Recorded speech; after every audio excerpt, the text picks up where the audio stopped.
Hello दोस्तों, कैसे हो आप लोग। और मैंने पिछला वीडियो बनाया था पूरा एनालाइज, जो मैंने पिछली वीडियो में बताया था कि 42,800 से मूवमेंट अपना पकड़ेगा मार्केट और 43,000 तक आराम से जाएगा। ये मैंने लेवल ड्रॉ करके भी बताई थी आपको पिछले वीडियो में। और ये भी बताया था कि एक 43,050 और 43,000 का जो इम्पोर्टेंट रेजिस्टेंट है वो आपका निकलना चाहिए। तो ये दोनों मैंने बताया था, और ये भी बताया था कि आपका मार्केट 43,250 और 43,300 तक आराम से जाएगा। पिछला वीडियो आप चेक भी कर सकते हैं मेरा, उसमें सारा कुछ बताया हुआ था। ठीक है, उस दिन क्या किया मार्केट ने, आपका 28 तारीख को मार्केट ने, देखो मैं बताता हूँ। देखो मार्केट यहाँ से आया, 5 मिनट का कैंडल का ब्रेक डाउन मिला यहाँ पर। ठीक है, यहाँ पर ब्रेक डाउन मिला 5 मिनट का कैंडल को, और देन यहाँ से एंट्री हुई और ये आपका टारगेट मिल गया 42,800 तक का। तो एक तो आपका ट्रेड पास हो गया पी एंट्री में। ठीक है, एक जो ट्रेड पास हुआ पी एंट्री में, एक सेटअप पास हो गया। अब सेकंड ट्रेड मैंने क्या बोला था कि मार्केट इतने जल्दी जो इम्पोर्टेंट सपोर्ट का काम कर रहा है 42,800 का, ये मार्केट इतने जल्दी नीचे नहीं आने वाला है, क्योंकि ये बार बार यहाँ से रिजेक्शन ले रहा था मार्केट। आप गौर से देखें तो यहाँ लिया, यहाँ लिया, ये एक स्विंग था, यहाँ पर काफ़ी टाइम मार्केट रुका। तो ये इतना जल्दी नहीं निकलना था मार्केट, मैंने पहले ही बता दिया था। 42,800 का आपको इम्पोर्टेंट सपोर्ट का काम कर रहा था मार्केट। और मैंने ये भी बोल दिया था कि अगर ये लेवल तोड़ेगा तो पी साइड में थोड़ा सा ट्रेड रिस्की होगा, पर लेकिन कब, ये बिग कैंडल से एक मूवमेंट के साथ 5 मिनट का या 5 मिनट की कैंडल में और 15 मिनट की कैंडल में क्लोजिंग मिलना चाहिए दोनों टाइम फ्रेम में। 5 मिनट के टाइम फ्रेम में कभी कभार क्या होता है, ट्रैपिंग हो जाती है, जो ऑपरेटर क्या है ट्रैपिंग कर देते हैं। तो 15 मिनट की कैंडल में आप देख सकते हैं कि क्लोजिंग सही मिला है या नहीं। तो क्लोजिंग मिलता, देन मार्केट को रीटेस्ट भी करना होगा। जब मार्केट रीटेस्ट करके देन रिजेक्शन कैंडल बनाता, देन एंट्री होती और आपका टारगेट मैंने बता दिया था 42,600 तक का आपका टारगेट मिलता। इस स्विंग की वजह से यहाँ तक ही सपोर्ट का काम कर रहा था 42,600 का। तो यहाँ तक का आपका टारगेट मिलता। फर्स्ट टारगेट आपका 42,700 का ही होता, जैसे कि मैंने बताया था वीडियो में। और सेकंड टारगेट 42,600 तक का होता। और ये भी बताया था कि मार्केट इतनी जल्दी 43,000 का जो लेवल है इतनी जल्दी क्रॉस नहीं करेगा। तो ऑपरेटर ने क्या किया, मैंने ये भी बोला था कि अगर ये लेवल ब्रेक करता है आज, तो काफ़ी टाइम थोड़ा ट्रेड करना पड़ेगा यहाँ 43,000 पर। वहाँ पर ट्रेड करेगा, इसके बाद देन मूवमेंट मिल सकता है। पर लेकिन यहाँ पर आप समझने वाली बात तो ये है सर, कि यहाँ पर ये मूवमेंट आप गौर से देखें, यहाँ पर किसी की एंट्री हो पाई होगी, किसी की भी राइट टाइम पे एंट्री नहीं होगी, क्योंकि 5 मिनट का कैंडल इतना बड़ा बन गया कि किसी ने एंट्री नहीं किया हो। कहाँ पर करता वो, यहाँ करता कि यहाँ करता, कहीं नहीं करता। उसके एंट्री होता तो यहीं पर होता, इस लेवल के। ठीक है, और देन अगर क्लोजिंग यहाँ पर भी मिलती तो देन मार्केट रिटेस्ट करने आता, फिर देन जाता। यहाँ पर ऑपरेटर ने क्या किया, ऑपरेटर ने बायर को फंसाया। ठीक है, बायर को पता पड़ गया ये इम्पोर्टेंट रेजिस्टेंट का काम कर रही है, तो यहाँ पर अब मार्केट ऊपर नहीं जाएगा। तो यहाँ पर बायर लोगों ने, मतलब जो बाई किए थे सी, उन्होंने कट किया पोजीशन, पी का पोजीशन बनाया। सेलर लोग आए, ऑपरेटर ने सेलर को ट्रैप किया और यहाँ से बिग मूवमेंट ऑपरेटर ने दे दिया। ठीक है, एक ये स्विंग क्रिएट किया, पहले ये वाला स्विंग क्रिएट करके मूवमेंट, फास्ट मूवमेंट मिला। करीबन करीबन यहाँ पर आपका 350 पॉइंट मिला। आप देखें तो 42,950 से लेके 300 तक, 43,300 तक मूवमेंट मिला। 350 पॉइंट का मूवमेंट यहाँ देखने को मिला। 320 ही पॉइंट मान के चलो। ठीक है,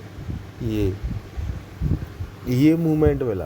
अब एंट्री आपका कहाँ होना चाहिए था, अब एंट्री तो जिसका यहाँ पर होगा, और एसएल यहाँ कहीं तक का था उनका, तो जब यहाँ तक का मार्केट आया होगा तो उन्होंने क्या किया होगा, अपना एसएल को ट्रेल किया होगा। तो एसएल ट्रेल मैंने क्या बोला था, देखो ये स्विंग थे, ये स्विंग, एक ये स्विंग था, एक ये स्विंग था, तो जिन्होंने एसएल को ट्रेल किया होगा तो यहाँ पर एसएल वगैरह कुछ लगाया होगा। और देखिए मार्केट में क्या प्रॉफिट निकला। मार्केट में ये प्रॉफिट निकला, जो हाईएस्ट प्रॉफिट है ये इम्पोर्टेंट है। तो ये मैंने बता दिया था कि 43,300 तक मार्केट जा सकता है। और ये भी बता दिया था कि आज मतलब जिस दिन ट्रेड चल रहा था उस दिन मैंने ये बता दिया था कि आज थोड़ा सा 43,000 का जो इम्पोर्टेंट रजिस्टेंट है वो मुश्किल है निकलना। पर लेकिन मार्केट रुका और मैंने कहा अगर निकलेगा आज ही तो मार्केट इतनी फास्ट नहीं निकलना चाहिए, यहाँ पर कुछ टाइम बिताए। तो तकरीबन 30 मिनट से 40 मिनट यहाँ पर टाइम बिताया अभी मार्केट ने। और जो आपका रजिस्टेंस था 43,050 से लेके, ठीक है, 43,000, 43,050, 43,080, ठीक है। अगर इसको एक जॉन के रूप में क्रिएट किया जाए तो ये आपका रजिस्टेंस इतना बन रहा था, ये इतना तो आपका जॉन था। ये क्यों था? 43,000 एक रजिस्टेंस था, इसके बाद 43,050 और एक जो स्विंग क्रिएट किया था मार्केट ने वो 43,080, ठीक है। तो इस स्विंग की वजह से ये वाला हेड एंड पूरा निकालना चाहिए तो ब्रेकआउट, इसके बाद एंट्री होती, पर लेकिन उतना बड़ा कैंडल ही बना दिया कि एंट्री नहीं मिल पाई, ना रीटेस्ट किया मार्केट ने। तो जो लोग यहाँ पर बैठे होंगे उन्होंने दम से यहाँ पर होल्ड किया होगा तो उनका प्रॉफिट अच्छा खासा हुआ होगा। ये प्रॉफिट हुआ होगा। कितना पॉइंट मिला उनको? बहुत पॉइंट मिला है, तकरीबन 400 पॉइंट, ठीक है। प्रीमियम 200 वाला उनका 350 रुपये हुआ होगा, 150 पॉइंट आराम से बुक कर लिया होगा। मतलब कहीं ना कहीं कैपिटल डबल होने का चांस थोड़ा ही मिस हो गया। अगर 100 पॉइंट और मूवमेंट मिलता है यहाँ से 70 पॉइंट तो कैपिटल डबल हो जाता। यहाँ से थोड़ा मूवमेंट 400 तक जाता तो कैपिटल डबल हो जाता प्रीमियम में। तो जिन लोगों को अभी तक भी नहीं पता है कि ऑप्शन ट्रेडिंग में कितना ट्रेड करना चाहिए डेली बेसिस पे, तो मैं हरदम बताता हूँ आपको डेली बेसिस पे 1 या 2 ट्रेड ही करना चाहिए। अगर आपका एक ट्रेड में प्रॉफिट हो गया, सेकंड ट्रेड में लॉस हो गया, तब जाके आप तीसरा ट्रेड कर सकते हो, ठीक है। वरना आपका 1 या 2 ही ट्रेड करना है। अगर दोनों ट्रेड में फिर देखो यहाँ पर उस दिन क्या हुआ, एक तो ये प्रॉफिट हुआ लोगों का पी साइड में, और या इसके बाद एक सी साइड में प्रॉफिट लोगों ने एक यहाँ से क्या किया, जो मैंने बताया था लेवल 42,800 से ये मूवमेंट, मैंने कहा बुलिश कैंडल पे आप ट्रेड ले सकते। तो बुलिश कैंडल यहाँ पर आप देखें, ठीक है। तो यहाँ पर क्या हुआ है, टाइम फ्रेम चेंज कर लिया करो। अगर कैंडल के 10 मिनट लगाओ, मैं बताता हूँ कहाँ पर। देखो यहाँ पर ट्रेड मिल गया था आपका, जैसे इस कैंडल में ट्रेड मिल गया था, बिग कैंडल आया, ये वाला बिग कैंडल आया। इसके बाद मार्केट इस कैंडल को निकाल ही नहीं पाया, तो यहाँ मार्केट यहीं पर रेंज करता रहा। इसके बाद यहाँ कहीं पर एंट्री होता, इसका एसएल यहाँ पर होता।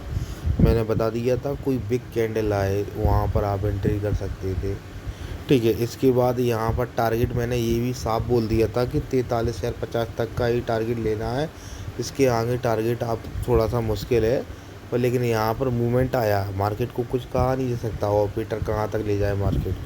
तो ये भी बता दिया था कि अगर यहाँ से ये लेवल निकलेगा तो 43,300 तक मूवमेंट मिल सकता है, आराम से मिला भी। तो जो लोग ऑप्शन ट्रेडिंग करते हैं उनको अगर कुछ सीखना है, कुछ पूछना है, जो बेसिक नॉलेज से लेके एडवांस नॉलेज तक, तो मेरे व्हाट्सएप पर मैसेज कर सकते हैं। उनको बताया जाएगा विस्तार से कि कैसे ट्रेडिंग करें, ओवर ट्रेडिंग मत करें। अगर आप ओवर ट्रेडिंग करोगे तो लॉस में ही जाओगे। डेली मैं बताता हूँ 2 से 3 ही ट्रेड करना है, और लेवल बाय लेवल ट्रेड करें सपोर्ट और रेजिस्टेंस पर। लेकिन ये भी याद रखें, ज़्यादातर लोग क्या करते हैं कि सपोर्ट पर आता है मार्केट तो वो पी बाई करने का सोचते हैं। कई लोग यहाँ पर, कई लोग सी बाई करने का सोचते हैं। अलग अलग लोग होते हैं मार्केट में, तो ज़्यादातर केस में देखा है पी के लोग ज़्यादा मिलेंगे। तो ये भी याद रखा करो कि जो सपोर्ट है वो कितना अहम है, कितना वो सपोर्ट को अहम है। यहाँ से मार्केट का ट्रेंड देखा करो, मार्केट किस ट्रेंड में चल रहा है। जैसे कि मैंने चार्ट को छोटा कर दिया, तो यहाँ पर आप चार्ट का छोटा कर दिया, यहाँ पर देखें ट्रेंड किस टाइप से चल रहा है। ट्रेंड चल रहा है अप साइड का। तो अप साइड का ट्रेंड चल रहा है, आप भी देख सकते हैं कैसे चल रहा है। जैसे कि ये ऐसे मार्केट गया, ठीक है, मार्केट हाई लो बना के जा रहा था ऊपर, तो अप साइड का ट्रेड था। तो यहाँ पर जो आपका सपोर्ट देखो, एक ये स्विंग था, स्विंग कहाँ थे आपकी बता दूँ, एक ये स्विंग था, तो ये इम्पोर्टेंट ये सपोर्ट का काम कर रहा था 42,800 का मार्केट। इस वजह से मैंने बोल दिया था आपको कि अगर आपका मार्केट टूटेगा नहीं यहाँ पर, अगर टूटता है तो आपका ये लेवल दिखा देगा मार्केट, आपका यहाँ तक का आपका लेवल दिखता, 42,600 तक का आपका लेवल दिख जाता मार्केट में।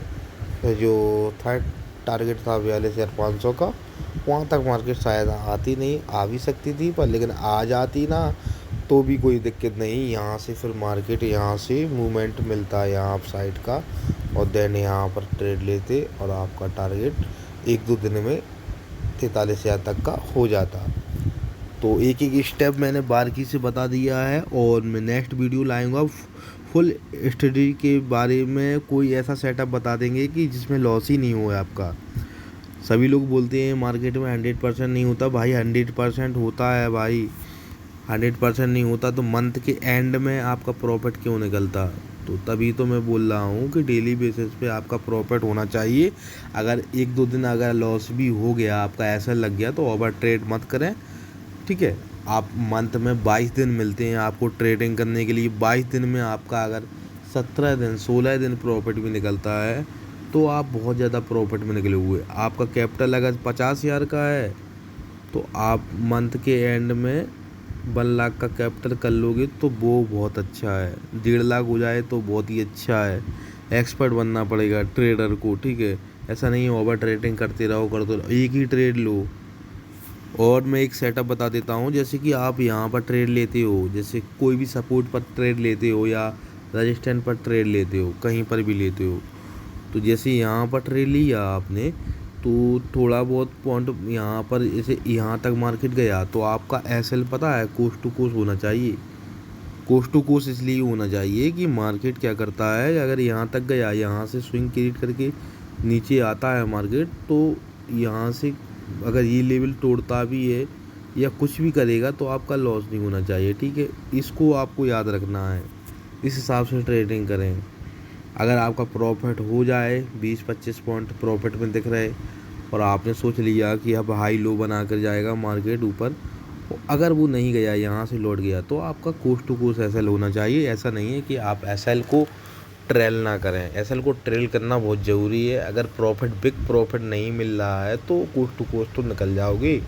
इसके बाद क्या होगा, कोस्ट टू कोस्ट निकल जाओगे, फिर मार्केट को एसएल खाएगा आपका, कुछ टाइम यहाँ पर रुकेगा। जो सपोर्ट पर आपने बाई किया था वो सपोर्ट तोड़ना चाहिए, या टूट जाए बिग कैंडल से तो वहाँ पर पी साइड का ट्रेड ले सकते हैं, ये कर सकते हैं। अगर वीडियो अच्छा लगा है तो चैनल को सब्सक्राइब कर दें। नेक्स्ट वीडियो आपको कोई ऐसा स्ट्रेटजी के बारे में बताएंगे कि जो आपका लॉस ही ना हो, एक सिंपल सेटअप बताएंगे। और बाकी आप व्हाट्सएप पर मैसेज कर सकते हैं, फुल हेल्प मिलेगी। Thank you.